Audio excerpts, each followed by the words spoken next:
Audio லான்ச்சுக்கு வரலையே அப்படின்னு கலாய்ச்சவங்களுக்கு த்ரிஷா கொடுத்த பதிலடி. இயக்குனர் ஆர்.ஜே. பாலாஜி இயக்கத்துல சூர்யா, த்ரிஷா, சுவாசிகா, சிவதா, இந்திரன்ஸ், யோகி பாபு மாதிரியான பல பேர் நடிப்புல உருவாயிருக்கக்கூடிய கருப்பு படம் வரக்கூடிய மே 14ஆம் தேதி திரையரங்கங்கள்ல ரிலீஸ் ஆக போகுது. போன ஏப்ரல் 26ஆம் தேதி மதுரையில ஆடியோ வெளியீட்டு விழா நடந்துச்சு. சூர்யா உள்ளிட்ட பல பேர் இந்த நிகழ்ச்சியில கலந்துக்கிட்ட நிலையில த்ரிஷா ஆடியோ லான்ச்சுக்கு வரவே இல்ல.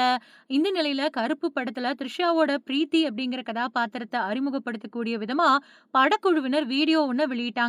அந்த வீடியோவ ஒரு ரசிகர் எக்ஸ் தளத்துல பகிர்ந்து, "அட கடவுளே! இதுல த்ரிஷா இருக்கிறதையே மறந்துட்டேனே" அப்படின்னு சொல்லியிருக்காரு. அதுக்கு த்ரிஷா, "நானும் கூட மறந்துட்டேன். இப்பவாவது அவங்களுக்கு, அதாவது படக்குழுவுக்கு நினைவூட்டுனது நல்லது. நன்றி" அப்படின்னு பதிவிட்டிருக்காங்க.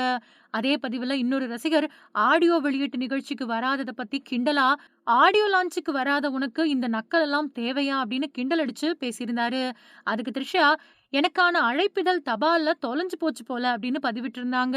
இதுல இருந்து த்ரிஷாவுக்கும் படக்குழுவினருக்கும் இடையில பிரச்சனை இருக்குமோ அப்படின்னு கருத்துக்கள நெட்டிசன்கள் பதிவிட்டு வராங்க.